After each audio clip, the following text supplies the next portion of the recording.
Hello everyone, in this video we will learn about lesson 13 motion and time. So in previous class we learned about different type of motions and we learned that motion could be along a straight line or it could be circular or periodic. So these type of motion can easily observe in our daily life also, and after observing we can easily differentiate between these type of motions. Now slow and fast. So how can we say that a particular thing is slow or fast? So definitely after observing its speed. So for speed, first of all, we need a time, that how much time it is taking to complete a particular or to travel a particular distance. For example, if any car that is having a speed of around 50 kilometers per hour and the another car that is having a speed of 70 kilometers per hour, then obviously we can easily understand then which one is faster. Or if we are saying that a 100-meter race is there, and in this 100-meter race, which one is completing the 100 meters in shorter time, that is much faster as compared to other.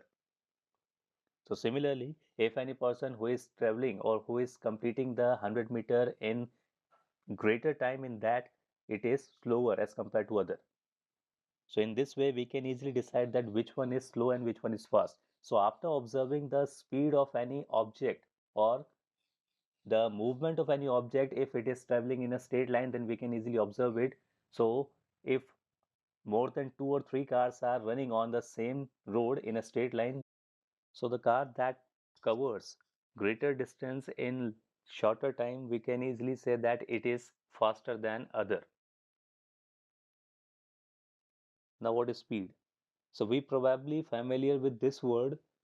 So whenever we are talking about the speed, at that time we are calculating the time that is taken by the object to travel a particular distance.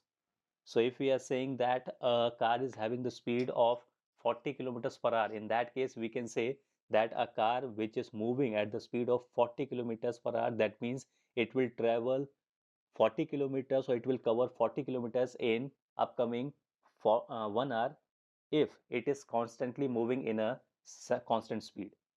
So whenever the car or two cars are traveling on the road, one is having the 40 kilometers per hour speed and the second is having the 60 kilometers per hour speed. In that case, if both the cars are traveling in the same speed, then after one time the car one that is having the 40 kilometers per hour speed, it will travel 40 kilometers in 1 hour, and the second one that is having the speed of 60 kilometers per hour, it will travel 60 kilometers after 1 hour.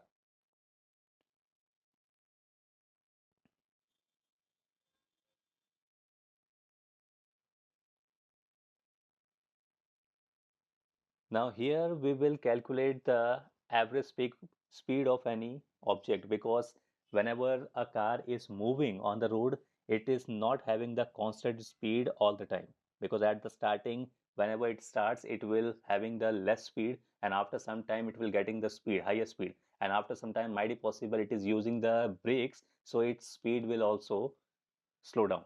So at that time, we are not calculating the constant speed, we are calculating the average speed. So in this average speed, what is we are calculating? The total distance covered by the object and the total time it is taken. So basically, average speed is the total distance covered by divided by the total time taken. So this is the formula: speed equals to total distance covered divided by total time taken.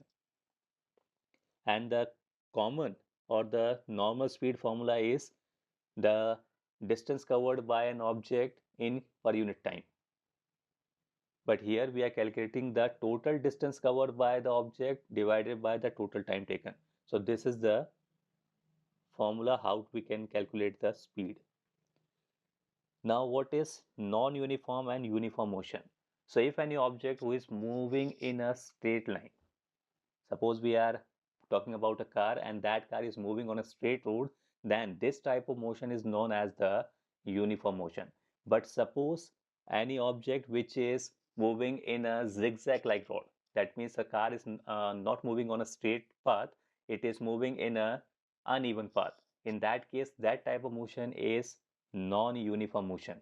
So any object that is moving in a straight line, then we can say it is a uniform motion. And if the object is not moving in a straight line, then we can say it is a non-uniform motion.